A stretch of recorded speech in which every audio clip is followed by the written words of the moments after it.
Hola, vamos a grabar un vídeo relativo a la crisis del siglo XVII que corresponde con los ejercicios que habéis hecho y con la tabla que habéis completado también. Y que os he subido hoy la corrección en la plataforma.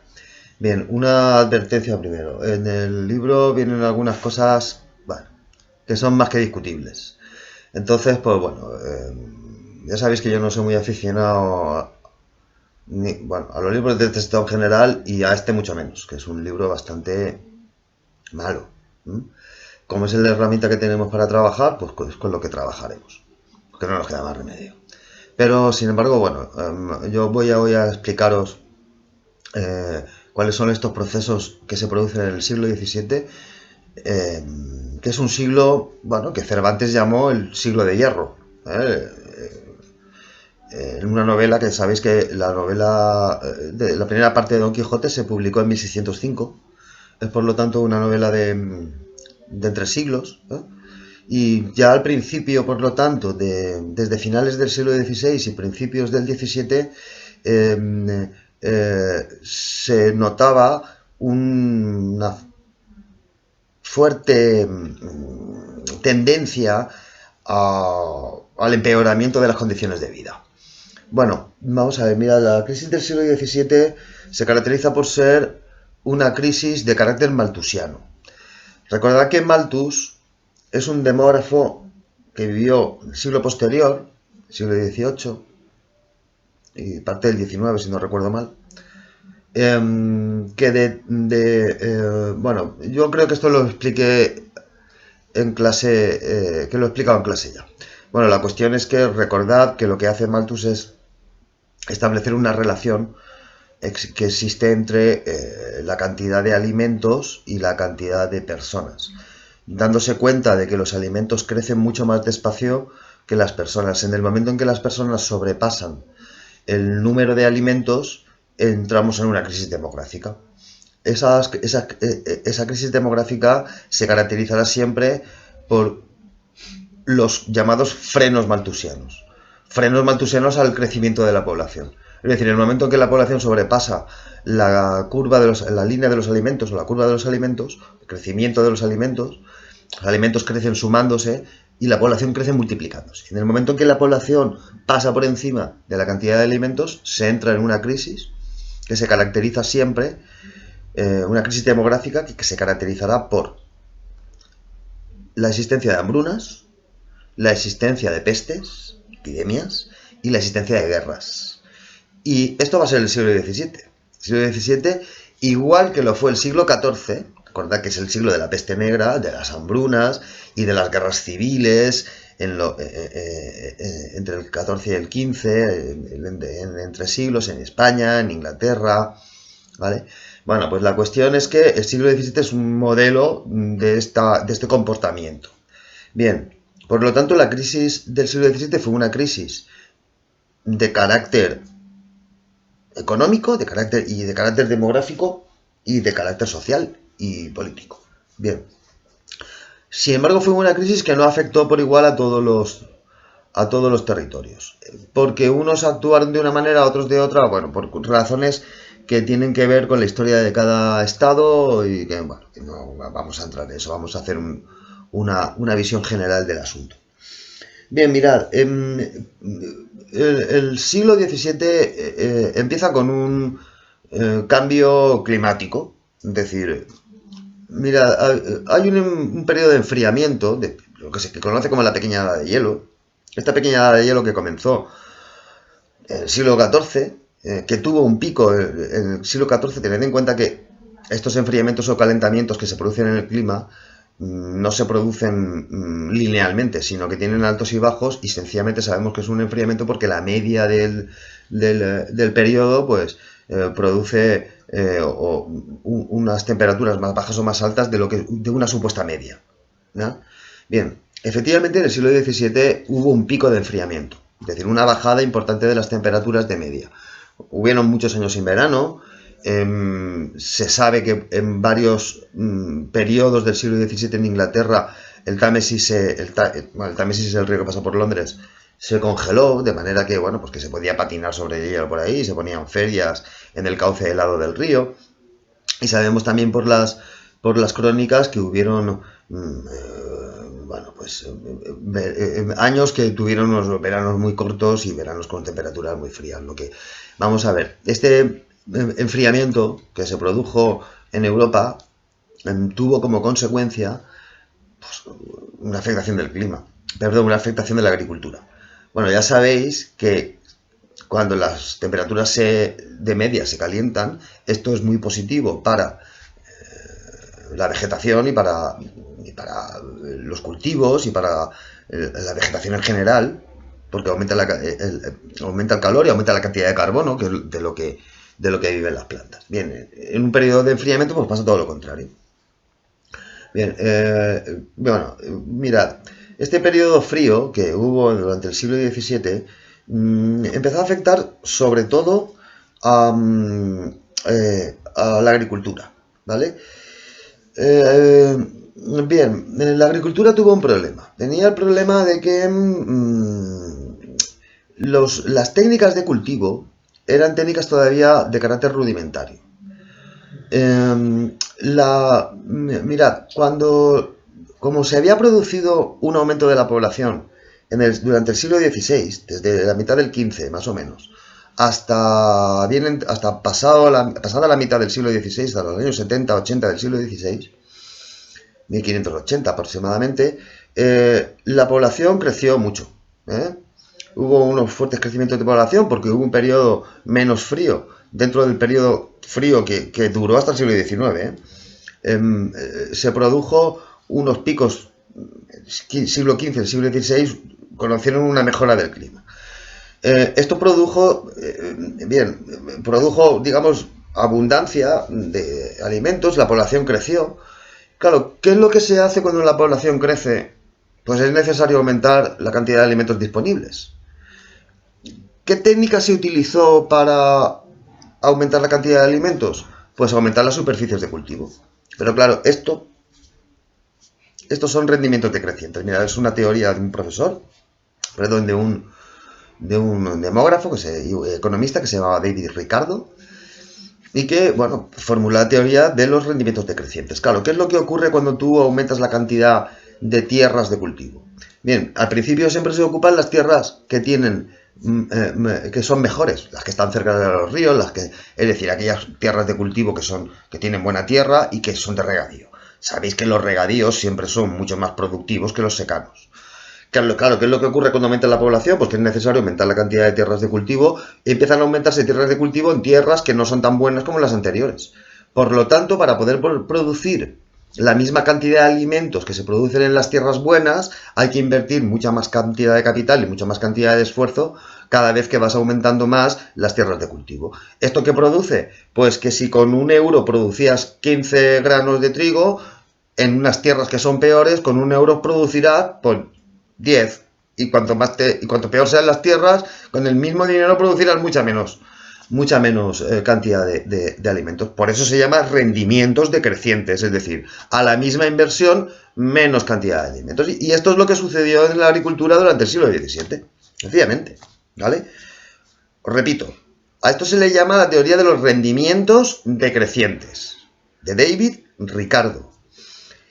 Bien, por lo tanto, lo que nos encontramos en el siglo XVII es que, por un lado, al haber un problema climático y al haber un enfriamiento de las temperaturas, muchas tierras que no eran de buena calidad tuvieron que ser abandonadas porque ya no se podía cultivar allí, porque las condiciones climáticas ya no lo permitían, pero a la vez no hubo una mejora en la tecnificación de las técnicas de cultivo. Seguía cultivándose como se cultivaba en el siglo XI. ¿Entendéis? No hubo procesos de tecnificación en el campo, por ejemplo. Los abonados seguían siendo abonados naturales muy poco efectivos, no había maquinaria agrícola y todo el trabajo se seguía haciendo con la mano de obra de los campesinos y sin ningún tipo de innovación tecnológica. Claro, ¿esto qué producía? Pues que con menos tierras, menos cantidad de alimentos y por lo tanto, pues bueno, pues menos cantidad de población que podía ser sustentada con esa cantidad de alimentos. Bien, otra cuestión que afectó directamente a la crisis demográfica, aparte de estas hambrunas que fueron recurrentes y que se produjeron por este motivo, que se produjeron, bueno, pues durante todo el siglo XVII, bueno, en muchos periodos. Además, claro, con una población que come menos, que está peor alimentada, lo que ocurrió fue que las pandemias o las epidemias hicieron estragos en la población. Volvieron a haber grandes cantidades de pestes. Ahí en la tabla que tenéis en el libro, en el ejercicio, si no recuerdo mal, es ejercicio 2 o el gráfico 2 de la página 300, ahí veréis cómo las epidemias de peste tienden a ser recurrentes. Hay por lo menos, según he corregido esta mañana, me parece que 7 durante todo el periodo. Claro, ¿por qué se producen estas epidemias? Pues fundamentalmente porque afectan a poblaciones, tener en cuenta que no hay medicina, ni hay vacuna, ni hay nada de esto, y que la medicina es sencillamente una medicina de carácter experimental, no una medicina científica todavía. Bueno, pues lo que nos vamos a encontrar es que con una población poco alimentada, con pocas defensas, cayó víctima de las epidemias de una manera, y las epidemias se extendieron pues a sus anchas por todo el territorio, por muchos territorios europeos fundamentalmente. Bien, en una situación en la que hay poca tierra, poca comida, crisis económica, por lo tanto, los hombres tienden a luchar para hacerse con los recursos. Cuando los recursos son escasos, la solución militar es una solución, y la solución de las revueltas es una solución que va de suyo. ¿Entendéis? Que se produce siempre que hay un problema de crisis económica, de crisis de subsistencia, etcétera. Las guerras se aumentan y se multiplican. Recordad que en el siglo XVII, y esto ya lo vimos, hubo, bueno, pues la guerra de los 30 años, que fue un conflicto europeo que duró 30 años, que es muchísimo, una situación bélica que comenzó en el centro de Europa, entre el imperio austriaco y los príncipes alemanes, unos católicos, otros protestantes, y que al final, bueno, pues se vio vuelta la gran potencia del momento, que era España, que entró a favor del rey de España, que era familiar, en la misma dinastía que había en Austria, pues entró contra los príncipes protestantes que intentaban, bueno, pues acabar con la Casa de Austria que gobernaba el imperio alemán. Fue por lo tanto una guerra de religión. Fueron guerras de religión, sí, pero con un trasfondo de crisis económica. Bien, ya sabéis que, bueno, esta guerra, cuando se acaba la guerra de los 30 años, en 1648, la guerra entre España y Francia continuó hasta 1648 y continúa hasta 1659, en el que España es derrotada en Europa por Francia, y cuando se firma la paz de los Pirineos, que bueno, que se suele considerar como el fin de la intervención de España en Europa y como el fin de España como potencia europea. Bueno, esto es una exageración. Y hay que decir también que aunque España dejó de ser una potencia europea, esto casi fue bueno, porque permitió que en el siglo XVIII España se concentrara en su imperio, y bueno, como veremos luego después, aunque en España hubo crisis económica por todos estos factores, y hubo crisis en general y crisis demográfica, por todos estos factores que hemos dicho, sin embargo, fue el momento y el siglo de crecimiento y de auge de los virreinatos americanos, del virreinato del Perú fundamentalmente. Es decir, que por lo tanto la crisis en España fue una crisis peninsular, pero no una crisis de toda España, no una crisis de todo el imperio. Luego después lo trataremos esto con un mayor amplitud. Bien, bueno, luego después, claro, ¿lo veis? Por lo tanto hay tres factores aquí que tienen mucho que ver con el descenso de la población y con la crisis demográfica, que serán la crisis económica, perdón, la crisis agrícola, las hambrunas, la crisis de las epidemias y de las enfermedades, y las crisis bélicas, las crisis de las guerras o los periodos de guerra muy intensos. Son, por lo tanto, lo que hemos dicho antes de los frenos maltusianos. Bien, Bueno, luego después por tratar un poco, bueno, del campo ya hemos tratado un poco, es decir, esto lo que os he dicho es lo que pasa con la crisis en las zonas agrícolas, es decir, bueno, por lo que hemos dicho hace un momento, sobre bueno, el descenso de la producción. Además, tener en cuenta también otra cosa, que aunque hay un descenso de la producción agrícola, como también hay un descenso muy importante de la población, lo que ocurre es que al haber menos demanda de productos agrícolas, estos productos bajan de precio y al agricultor no le resulta rentable cultivar, y por lo tanto, pues descendieron mucho la cantidad de productos que se cultivaban que se ponían en el mercado. Esta crisis de producción, está claro, afectó también a las ciudades, que era a donde se demandaba la comida. Mirad, en las crisis hubo también, por lo tanto, crisis de carácter urbano, una crisis económica. Recordad que en el siglo XVI habían crecido mucho las ciudades, porque el siglo XVI fue un siglo de crecimiento económico, y recordad que en las ciudades no se cultiva.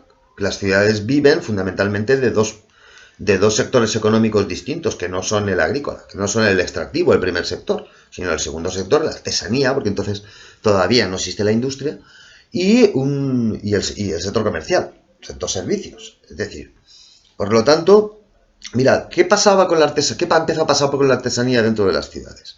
Bueno, pues que seguían habiendo estructuras industriales o artesanales. A ver, la artesanía estaba dominada por los gremios. ¿Los gremios qué es lo que hacían? ¿Qué eran los gremios? Mirad, los gremios eran unas asociaciones que reunían a todos los profesionales del mismo sector en una ciudad y regulaban la producción que estos artesanos hacían y los precios a los que se vendía. Es decir, por ejemplo, el gremio de zapateros de una ciudad como por ejemplo Toledo. Pues nada, pues el gremio de zapateros en Toledo reunía a todos los maestros zapateros y este gremio regulaba la cantidad de producción que se podía hacer y regulaba también la cantidad, a qué precio se tenía que vender esa producción. E impedía la competencia externa. Es decir, por lo tanto, no había competencia como actualmente. Es decir, actualmente el mercado funciona de otra manera. ¿El mercado cómo funciona actualmente? Bueno, pues sencillamente todo el mundo concurre libremente al mercado. Es decir, todo el mundo puede montar una tienda y vender los productos al precio que quiera. Claro, si los vendes más caros que el resto, pues seguramente venderás menos que los otros que lo puedan poner más barato. Es decir, por lo tanto hay libre comercio. Entonces no. Entonces el comercio y la artesanía y la producción artesanal estaba regulada. Bien, claro, esto todavía agravó más la crisis económica dentro de las ciudades. Vuelvo a repetir lo mismo que antes, es decir, cuando hay dentro en un sistema social problema de producción, un problema de falta de abastecimiento, pues ¿qué se producen? O una crisis, digamos, ¿qué se produce? Pues revueltas sociales. Nos vamos a encontrar en el siglo XVII con grandes revueltas dentro de las ciudades y dentro incluso de los estados, de partes del estado que se revolucionan contra otras, etcétera. El siglo XVII, por ejemplo, en España fue un siglo sobre todo desde los años 40 hasta los años 60, fue un siglo de graves problemas políticos dentro del país. La independencia de Portugal, que recordad que había formado parte de la monarquía española desde 1580 con Felipe II, se independizará en 1640. A la misma vez se produce la rebelión de Cataluña, que se querrá ir de la monarquía, acabarán recalando en la monarquía francesa, aunque después, bueno, decir, vuelven otra vez a la monarquía española, porque todavía la monarquía francesa todavía los trata peor que la monarquía española, que no los trataba mal, por otro lado.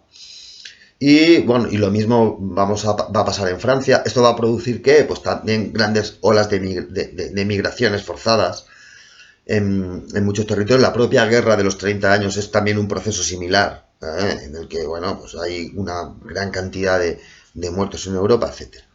Luego después nos vamos a encontrar también con un comercio que empieza a cambiar de rumbo.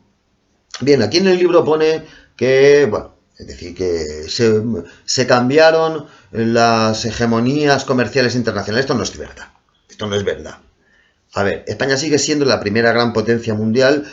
No habrá durante el siglo XVII graves problemas en América con respecto al monopolio comercial. Sí que es verdad que hay un grave problema de piratería, pero este problema de piratería se controla bastante bien. Será luego después en el siglo XVIII cuando haya más problemas con respecto a la introducción de países externos en el imperio americano. Es decir, a donde hay que permitir, bueno, pues que Inglaterra comercie. Ahora lo que es verdad es un problema de contrabando, que es un problema de orden público. Pero no hubo en el siglo XVII una caída de la hegemonía comercial española. Es decir, sí, mirad, sí que es cierto que de América llegaron a España menos cantidad de metales preciosos por la sencilla razón de que ahora pero sin embargo lo que nos vamos a encontrar en América ahora es un crecimiento industrial o artesanal muy importante, la creación dentro de América de un sólido mercado interior e incluso la llegada a los puertos de Sevilla, que sabéis que es a donde se hacían de donde salían Sevilla tenía el monopolio del comercio con América. Bueno, los famosos peruleros, que eran, ¿qué? Pues empresarios peruanos riquísimos que venían aquí a España a comerciar. Es decir, que, bueno, llega menos cantidad de metales preciosos, pero América empieza a aportar a España productos nuevos. Es decir, si en el siglo anterior era España la que llegaba allí productos y la que llegaba un poco la voz cantante de la economía en América, ahora va a pasar un poco lo contrario. Bien, por lo tanto, estos son los factores que nos encontramos durante el siglo XVII desde el punto de vista demográfico, desde el punto de vista agrícola y desde el punto de vista artesanal y comercial. Sí que es verdad que ahora, mirad, aquí van a haber dos potencias ahora que todavía siguen siendo potencias menores, que son Holanda e Inglaterra, que van a empezar a implementar unos nuevos tipos de producción. Bueno, es lo que se conoce como como el sistema doméstico o el Putting-out system, es decir, el sistema de externalización de la producción.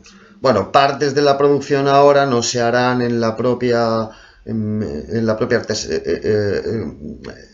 establecimiento gremial, sino que se llevarán al exterior, fundamentalmente al campo, para que, a ver, partes de la producción se llevan al campo, por ejemplo, para la confección de ropa. Pues el hilado lo hacían las mujeres campesinas, con esto conseguían completar su economía, que era una economía prácticamente de subsistencia en el campo británico, por ejemplo, y por lo tanto, de alguna manera, estos países empezaron a liberalizar los procesos de producción. Es decir, rompieron de alguna manera dentro de sus territorios el sistema gremial. Bien, en el libro tenéis unos dibujitos a donde sale un poco explicado esto del sistema de producción doméstico, etc. Tened en cuenta que estos países, mirad, están más bien, a ver, todos desean el comercio americano, pero no lo pueden conseguir porque no tienen potencia militar suficiente. América es un territorio muy bien defendido, muy bien organizado y en el que no se permite la intromisión de otras potencias comerciales. Entonces, bueno, mirad, lo que va a pasar en este momento es precisamente que Inglaterra va a desplazar primero a Portugal. Portugal se independiza de España, queda sin protección militar prácticamente, y los ingleses y los holandeses los desplazarán de muchas de sus colonias haciéndose con ellas.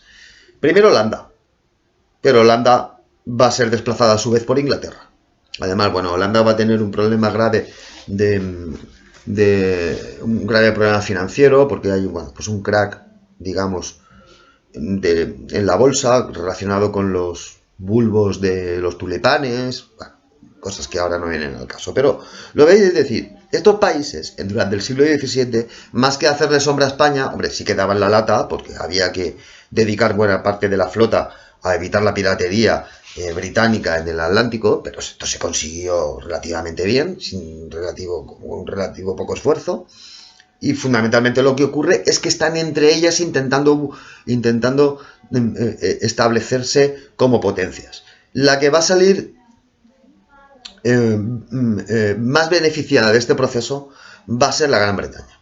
Bueno, la Gran Bretaña todavía no se llama la Gran Bretaña, Inglaterra, que va a conseguir, ya os digo, primero desplazar a Portugal y luego después desplazar a Holanda, quedándose como prácticamente como único potencia que puede enfrentarse con el gran imperio español, ¿no?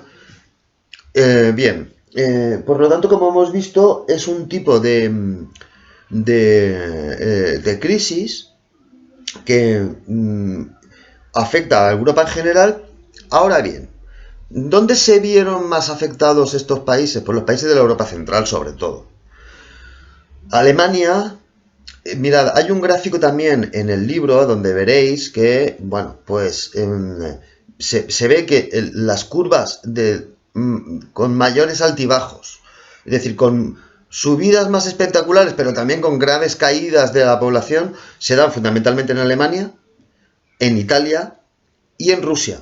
A ver, yo sé que Italia es el sur de Europa, pero Italia, por su configuración geográfica, parte del centro de Europa también, y está muy conectada con el Imperio Alemán.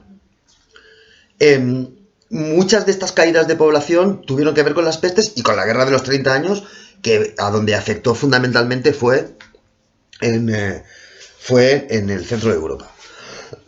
Luego después, bueno, también Rusia, que empieza en estos años a despuntar como potencia, por lo menos a controlar una parte de su territorio, pero no lo logrará hasta el siglo XVIII, hasta el siglo siguiente, precisamente por estas cuestiones de que se vio muy afectada por crisis fundamentalmente epidemiológicas. Tened en cuenta que la disminución de la cantidad de cultivos, porque el clima se enfrió, claro, en un país como Rusia el clima se enfrió más que en el resto de Europa, siendo así que es un país, ya sabéis, continentalizado, donde el clima es un clima muy frío y que vivió con especial gravedad este enfriamiento climático.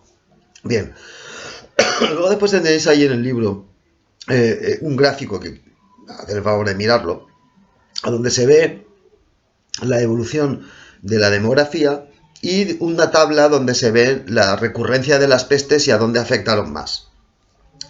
Bien, las causas de estas pestes y las causas de estas hambrunas ya han quedado, espero que suficientemente explicadas. Bueno, hasta aquí este vídeo. En los próximos días os subiré alguno más tratando aspectos que tendrán que ver con el resto del tema. Hala, pues nada, a hacer los deberes, a trabajar mucho y recordad que no estáis de vacaciones. Hasta luego.